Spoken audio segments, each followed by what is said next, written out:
Aproveitando, ficou bem encaixadinho, porque fazer curadoria de conteúdo de evento não é brincadeira, você tem que fazer as coisas com muita maestria. A gente falou agora num painel de mulheres, contando as suas histórias de programas de apoio, e agora a gente vai trazer aqui para a conversa, deixa só para os meninos entenderem. Por favor, os meninos que fazem parte desses 800 pessoas que estão aqui, levantem as mãos. Os meninos.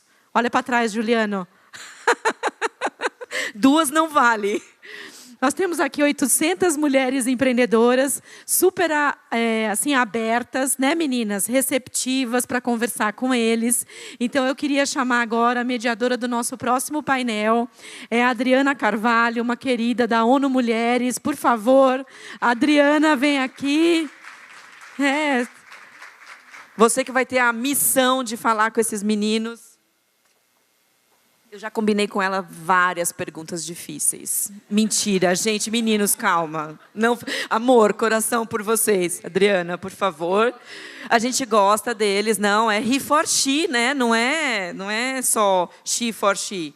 Eu queria chamar aqui o Juliano Seabra, que é o diretor-geral da Endeavor, pai super fresco, né, Juliano? Vem participar dessa conversa. Super obrigado, você está aqui hoje. E queria chamar para compor um painel o Hélio Muniz, que é diretor da Avon, cara também de comunicação. Vai bater esse papo super gostoso com a Adriana. Hélio. Muito obrigada. A missão de vocês está dada, gente. E eu vou sair e ficar ali ouvindo. Bem, Ana, muito obrigada. É um prazer estar aqui com esse lugar cheio de mulheres e alguns homens, todos maravilhosos. Então, acho que antes de eu começar as perguntas, acho que é legal entender um pouquinho por que he for she, por que ONU Mulheres, né? Então, como diz o secretário-geral das Nações Unidas, o Ban Ki-moon, a gente está num momento muito especial. A gente é a primeira geração a ter oportunidade de erradicar a pobreza e a gente é a última geração a ter oportunidade de resolver as questões climáticas. Então, isso é uma janela de oportunidade que a gente não pode perder. Então, dentro desse escopo, o ano passado, a ONU lançou os Objetivos do Desenvolvimento Sustentável. São 17 objetivos, que não tem um mais importante que o outro, todos precisam ser juntos, e com isso a gente deveria, em 2030, estar num mundo muito melhor. Um desses objetivos é a igualdade de gênero, e a gente fala que a igualdade de gênero é o coração da agenda, porque ela está presente em pelo menos mais 12 dos outros objetivos. Tem uma série de indicadores, acho que ao total são 220 indicadores, e muitos desses indicadores têm a dimensão e a perspectiva. Isso é bom para os homens? Isso é bom para as mulheres? E se a gente quer resolver e aproveitar essa janela de oportunidade, a gente precisa andar mais rápido. Então, o mundo vem melhorando, sim. De vez em quando a gente acha que o mundo está horrível, mas não, no geral o mundo está melhor. A gente é um ser humano melhor e está tudo melhor. Só que a gente tem caminhado muito lentamente, porque mudanças culturais realmente são lentas. Então, o nosso grande desafio é caminhar mais rápido. E para caminhar mais rápido na questão da igualdade de gênero e no empoderamento das mulheres, não dá para ser só as pessoas ativistas, na sua maioria mulheres, discutindo o assunto. E, claro, a gente é muito grata às ativistas. Sem a luta delas, a gente não estava aqui conversando hoje. Mas a gente precisa expandir essa conversa. Essa conversa precisa incluir as mulheres não ativistas e os homens ativistas e não ativistas. E foi dentro desse escopo que, há 2 anos atrás, essa semana, dia 20, comemorou 2 anos, foi lançado o movimento He for She. Eles por elas e todos e todas por nós. No começo, o convite era realmente para as pessoas homens entrarem lá e assinarem. No começo desse ano foi reformulado, embora o nome continue o mesmo, é um convite realmente para homens, mulheres, ou não importa o gênero que você se identifique, entrar lá e falar, conte comigo, eu assumo essa agenda, eu estou disposta a trabalhar nessa agenda. E uma vez que você adere, faz lá o botãozinho, põe o seu nome, seu e-mail, você recebe uma série de informações para você entender do que a gente está falando. Então, isso foi só para introduzir para vocês por que He for She e por que dessa conversa. Então, é uma alegria receber aqui o Juliano e o Hélio, e eu vou começar a provocar, mas nem tanto, né? A primeira pergunta a gente é mais boazinha. Então, a minha primeira pergunta vai para o Juliano. Eu queria que o Juliano comentasse um pouquinho a história dele, e ao contar um pouquinho quem é ele, porque acho que foi a Mayumi? Naomi falou agora há pouco, né? Por trás de qualquer profissional tem uma pessoa. Então, eu queria que o Juliano contasse um pouquinho da trajetória dele e, com isso, ele pudesse pontuar um pouquinho os desafios de empreender, já que ele convive tão de perto com esse mundo do empreendedorismo. Bom, boa tarde, pessoal. Obrigado pelo convite, Ana. Coração mesmo. Bom, tem uma história a Ana Maria Rita estava falando, né? A gente é super normal e acho que as histórias aqui são super normais mesmo. Eu sou filho de funcionário público aqui em São Paulo, minha mãe procuradora, meu pai sociólogo.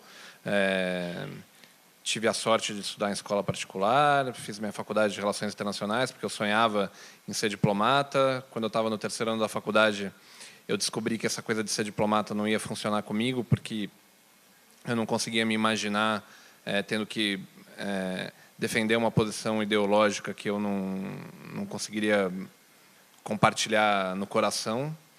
E saí da faculdade completamente perdido, sem saber o que eu ia trabalhar. Comecei a trabalhar com o governo, isso em 2001, e aí eu fui convidado para... Passei num programa de trainee do Senac de São Paulo. Foi uma grande escola para mim. Primeiro porque é uma organização de educação que acho que fez parte do meu DNA, várias coisas que eu fiz profissionalmente, mas porque você consegue ali trabalhar muito a questão da diversidade logo de cara, na hora que você entra numa organização que trabalha com educação, que tem educadores, educadoras, que tem que lidar com diferentes realidades sociais, etc. E com 6 meses de trabalhar lá, eu fui convidado para assumir um projeto de desenvolvimento do empreendedorismo dentro do Senac. E foi literalmente assim que eu caí nessa área que eu milito até hoje, que é do empreendedorismo. Eu não escolhi originalmente trabalhar com isso, mas foi uma coisa que eu fui me apaixonando. Eu acho que muito porque eu acho que a Ana deve saber disso, quem trabalha com empreendedores em geral, é muito viciante você trabalhar com quem está fazendo, né? Primeiro porque você trabalha com um lado cheio do copo, né? Você trabalha com o Brasil que dá certo, você trabalha com gente que está pensando no próximo desafio, e isso é uma coisa que vai te contagiando ao longo do tempo e vira uma droga boa aí que você começa a atuar.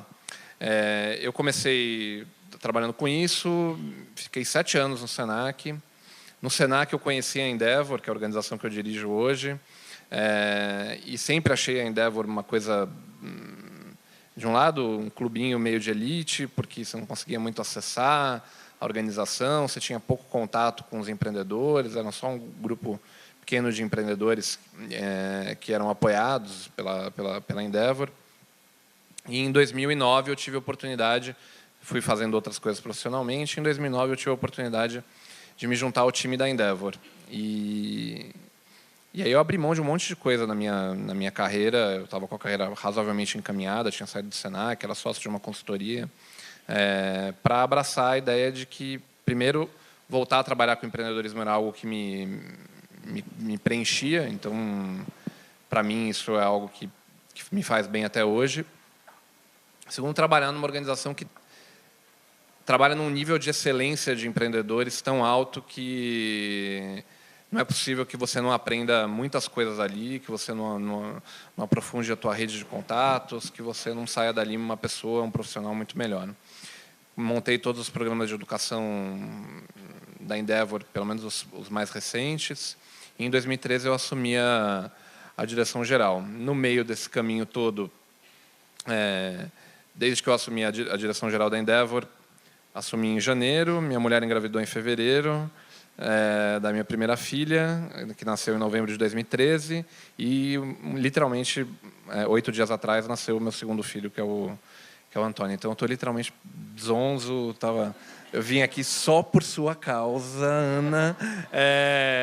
Então saí da licença paternidade, daqui a pouco eu vou voltar para a licença paternidade. Muito bem.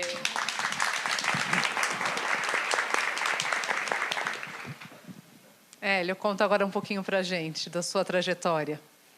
Bom, eu sou jornalista, né? E como jornalista a gente tem sempre uma história que é começar pelo particular para chegar no geral. Por que eu estou na Avon hoje? Eu tenho uma filha de 10 anos. E ano passado eu estou na Avon há pouquíssimos meses, eu tenho 7 meses de Avon.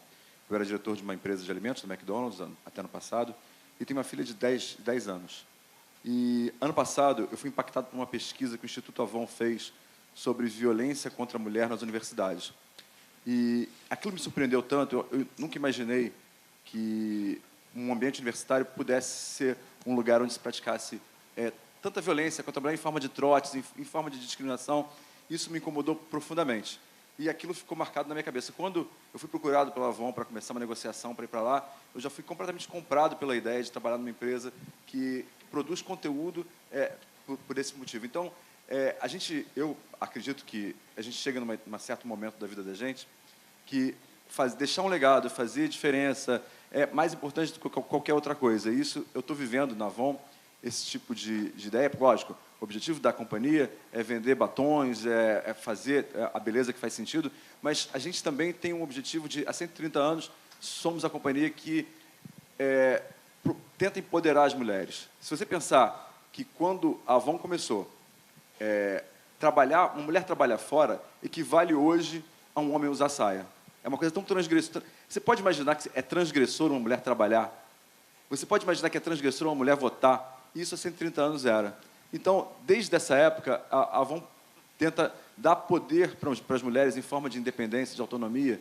E hoje, a gente, em nossa comunicação, em nosso instituto, a gente tem duas causas. A gente conscientiza as mulheres para se tratar e procurar investigar o câncer de mama.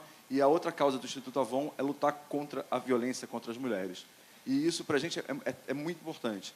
E, no ponto de vista do empoderamento, essa transformação que a gente tenta fazer na sociedade, nas mulheres, dar a elas a possibilidade de sair de casa, de trabalhar, de ter uma vida independente, ganhar seu dinheiro. A gente treina elas para poder lidar com esse dinheiro. A gente não chega à sofisticação de explicar o que é fluxo de caixa, o que é DRE, mas a gente quer que elas, a partir daí, cheguem lá, e algumas realmente chegam. Então, para mim, desde que eu comecei como jornalista de veículos de comunicação, até o momento que eu migrei para a área de marketing, para a área de comunicação corporativa, hoje eu estou juntando as duas coisas. Aquela ideia que eu tinha de mudar o mundo quando eu era um jornalista, militante do movimento estudantil, hoje eu consigo fazer isso dentro do sistema, dentro de uma empresa. Então, isso, para mim, eu estou vivendo um momento muito especial da minha carreira e trabalhar... Imagina, essa plateia que a gente tem aqui são 800 mulheres, é isso, né?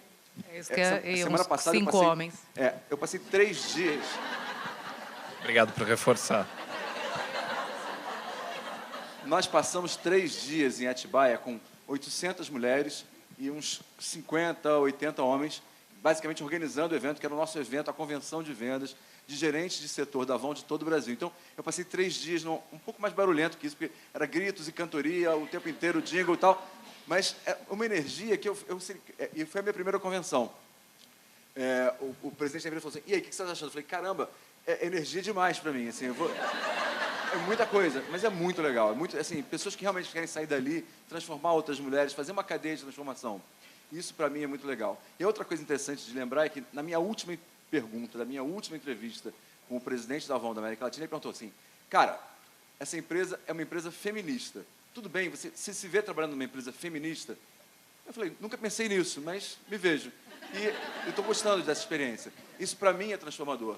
Quando, outro dia, eu fui fazer uma palestra numa universidade e levei um comercial da Avon do Dia dos Pais do ano passado, um comercial global. São várias mulheres falando, assim, meu professor dizia que futebol não é para mim, meu professor dizia para eu não levantar a mão, tal. E várias pessoas dizendo que as mulheres não podiam fazer. E meu pai dizia, eles que se fodam, faz tudo. É esse o comercial que eu mostro para minha filha, Maria Clara, é isso que eu quero que você seja, eu tenho orgulho de trabalhar lá.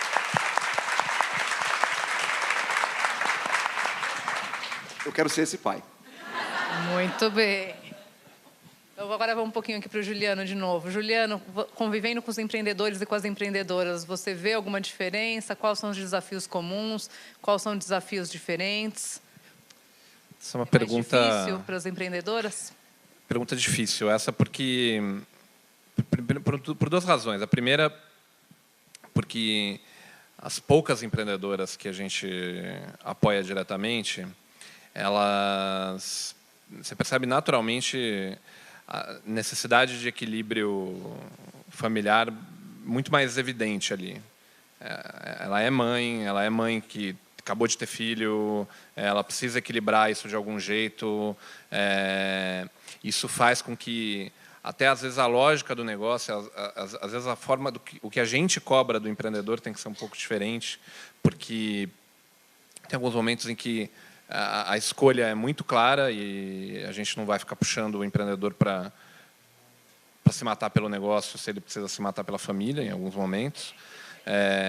Isso é muito mais evidente em mulheres do que em homens, embora seja importante dizer, para mim, esse perfil está mudando muito rápido. Essa coisa de... eu estou na Endeavor há 7 anos. Eu brinco que, quando eu entrei na Endeavor, o perfil clássico do empreendedor, não só do empreendedor que a gente apoia, mas o empreendedor que a gente vê por aí, era o macho fazedor, eu vou lá, bato no peito, eu vou para a festa do evento e pego todas e faço e aconteço, etc. e tal. E você vê o que tem acontecido em geral entre os empreendedores que a gente apoia, homens e mulheres, e você vê cada vez mais uma busca por equilíbrio acontecendo entre eles. Então a gente tem percebido que existem algumas diferenças. Eu acho que no nível de empreendedor que a gente apoia, essas diferenças elas acabam aparecendo menos, porque você tem um grau de compromisso e performance com o negócio muito alto, independente de serem homens e mulheres. Para ficar com os 2 exemplos principais das empresas que a gente apoia, você pega o Mário Chadi, que é sócio fundador do Spoleto, e a Leila Velez, que é sócia fundadora e CEO do Brasil Natural. É um nível de compromisso com um negócio tão alto, uma necessidade de performar em níveis de excelência tão grandes para uma empresa. Cada uma dessas empresas tem 5.000 funcionários, ambos começaram extremamente pequenas, etc. e tal, que hoje você tem você percebe claramente nos empreendedores essa coisa de falta tempo para mim, falta tempo para minha família, eu preciso buscar isso um pouco mais, tanto em homens quanto em mulheres. E essa geração nova de empreendedores que a gente tem começado a apoiar nos últimos anos, isso a gente já percebe indiscriminadamente, a busca pelo equilíbrio, o cara que é pai de família e que precisa encontrar o equilíbrio dentro de casa para poder ser suportado no negócio. A mulher que é dona de um negócio e que precisa entender que se ela não tiver um parceiro que a apoie nesse desenvolvimento do negócio, ela também não vai conseguir construir uma empresa que realize o sonho que ela enxergou. Então, acho que a marca dos últimos anos tem sido uma busca maior pelo equilíbrio entre homens e mulheres. Eu, particularmente, não acredito muito nessas diferenças profundas entre o estilo do homem e o estilo da mulher. Eu acho que tem homens que são super sensíveis, tem mulheres que são super tratores, e eu acho que vai muito do estilo de cada um, como cada um aprendeu, as pessoas com quem você conviveu ao longo da sua vida. Eu acho que isso que acaba formando o teu DNA como empreendedor ou como empreendedora. Eu acho que é menos pelo gênero e mais pelo que você foi vivendo ao longo da sua vida. Obrigada, Juliano. Só para vocês saberem, acho que a Ana mostrou já antes, né, mas as estatísticas mostram que as mulheres empreendem quase tanto quanto os homens no Brasil. Acho que nos negócios mais novos elas até passaram já um pouquinho na frente que os homens, mas quando a gente divide os empreendimentos por tamanho, as mulheres ainda ficam concentradas nos de pequeno porte. Né? E quando você divide por performance também, taxa de crescimento, você tem proporção 70-30 para homem versus mulher, quando você olha para as empresas que performam, crescem mais rápido. E por que você falaria que tem isso? Pelo mesmo motivo que eu falaria que 30 anos atrás a gente não falava de empreendedorismo no Brasil. Eu acho que as conquistas, a sociedade vai amadurecendo aos poucos. A gente não tinha nem negócios que cresciam 30 anos atrás, independente de gênero, era um deserto. Agora a gente tem gente que nasceu querendo empreender, que convive com isso. É um ambiente que começou masculino, mas que está mudando muito rápido o perfil demográfico dessa pizza. Eu particularmente acho que é uma questão natural e de tempo. Do mesmo jeito que a sociedade está amadurecendo em várias outras questões, essa especificamente ela vai acontecer, já está acontecendo. Agora, também você não consegue fazer performance na porrada, né? Agora, a partir de hoje, vai todo mundo performar igual. Não, tem que ter um tempinho para Se tem uma coisa que não é discriminatória, é o Excel. O Excel não discrimina gênero, não discrimina nada. o fluxo de caixa também não é discriminatório, não tem jeito. E para a gente, que é uma organização que apoia empreendedores baseado em performance, às vezes, muitas vezes, a gente é perguntado, pô, mas e aí? Por que vocês apoiam tão poucas mulheres? Não é que eu não faço um programa pró-homem, pró-mulher, eu faço um pró-performance. No caso da organização que eu faço parte. E hoje o retrato da performance do empreendedor brasileiro é 70-30. Já foi muito pior. Você faz recortes históricos de empresas, isso é interessante. Eu fiz um cruzamento meio na mão há um ano atrás, e você vai pegando o recorte histórico por ano de fundação das empresas de alta performance brasileiras. Você pega as empresas de 40 anos atrás, essa proporção era 90-10. Você pega a turma que começou o negócio há 5 anos, essa proporção é 55-45. Então, eu acho que é pouco natural esse processo. Acho que está acontecendo já. Perfeito. Então, aqui vamos para o Hélio, senão a gente vai ficar sem tempo e ainda tem uma última pergunta para cada um deles. Não, mas eu provoquei você, né? Porque você tinha terminado e eu pedi para você comentar as estatísticas, que eu acho que é legal para a gente refletir. Hélio, se a gente pensa no mundo corporativo, as estatísticas também não são muito favoráveis. Embora as mulheres se formem aí há mais de 10 anos na universidade mais do que os homens, as mulheres são 60% da população que se forma na universidade, apesar que muitas empresas que estão em certos segmentos já têm uma base de mulheres maior do que homens, na alta liderança, elas têm feito muito pouco avanço, né? Então, os indicadores, por exemplo, da FGV Direitos, que olha as empresas de capital aberto no Brasil, mulheres no conselho de administração ou mulheres em quadro executivo, esse número nos últimos 10 anos ele não tem mexido muito, né? Mulheres em quadros executivos aumentam um pouquinho, de 5,5, 6, agora para 8, 9 pontos percentuais. Mulheres em conselho de administração, pelo contrário, diminuiu um pouquinho. Então, na média, entre conselho e quadro executivo, esse número tem se mantido estável, né? O Etos também faz uma pesquisa aí onde ele convida as 500 maiores para responder, e esse número não tem um crescente, uma tendência de crescimento como a gente gostaria. Então, eu queria perguntar um pouquinho para o Hélio o que ele vê de desafios diferentes de mulheres e homens na alta liderança. Eu acho que é papel das empresas que realmente acreditam que tem que haver um equilíbrio, trabalhar para isso. Na Avon, a gente trabalha... Eu também vou dar um exemplo, que é o meu caso específico. Eu só estou na Avon porque não foi encontrada uma mulher para o meu caso, para o meu cargo. Porque sempre a gente busca, para os cargos de direção, hoje, primeiro ponto, procurar uma mulher para poder equilibrar as áreas. A gente tem um equilíbrio em diretoria e vice-presidência de mulheres e homens bastante efetivo, mas ainda pode melhorar. Temos dentro da Avon um grupo chamado Rede pela Diversidade, em que a gente trabalha várias questões de diversidade. A de gênero ainda é a mais importante. A que toma mais tempo do nosso grupo, eu faço parte desse grupo, e a gente, por exemplo, tem uma questão, nós temos uma fábrica em Interlagos, a sede da Avon fica numa fábrica, e a gente vê, por exemplo, nós temos motoristas de empilhadeiras, só tem uma mulher, e as mulheres querem ser motoristas de empilhadeiras, e a gente vê um processo de meio que barramento. Então, a gente teve que trabalhar com supervisores, e, olha, você vai ter que entrevistar, para essa próxima vaga de motorista de empilhadeira, 3 mulheres para cada homem. Então, a gente dá metas para que elas entrem em funis de carreira que possam subir. Não fique, a gente tem uma média de mulheres, por exemplo, na fábrica, maior que a de homens, mas em cargos bem operacionais. A gente quer colocá-las em cargos em que elas possam ter um funil de carreira. Porque lá no alto e na ponta é fácil contratar. É fácil você abrir uma vaga de diretor e você vai encontrar mulheres capacitadas, você vai forçar a entrada, a entrevista de mulheres. Mas no meio, naquelas posições em que você realmente cresce, você entra como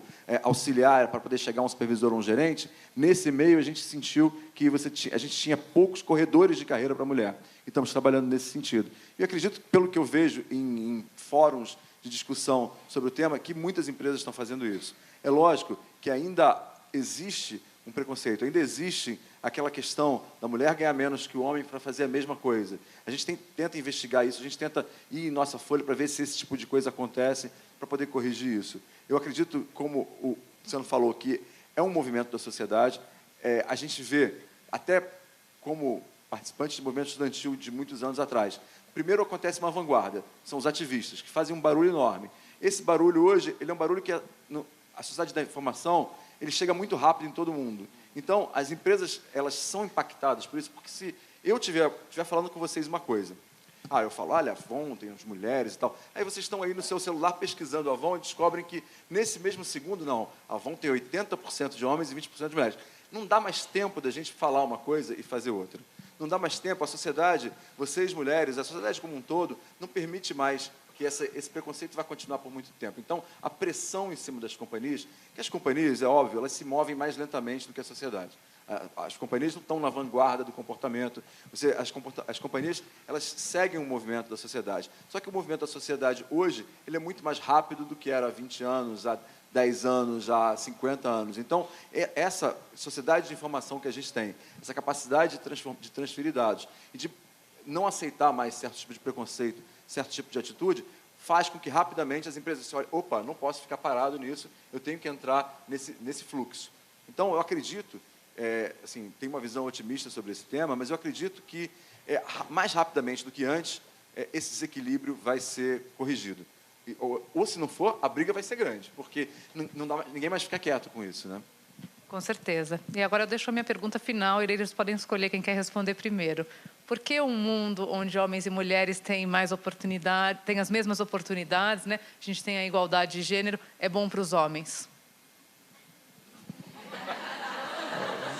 Porque para a mulher, é claro que a gente sabe que é muito bom. Perfeito. Eu acho que é bom para a humanidade. Não acho que é bom para homem ou bom para mulher. É bom para todo mundo.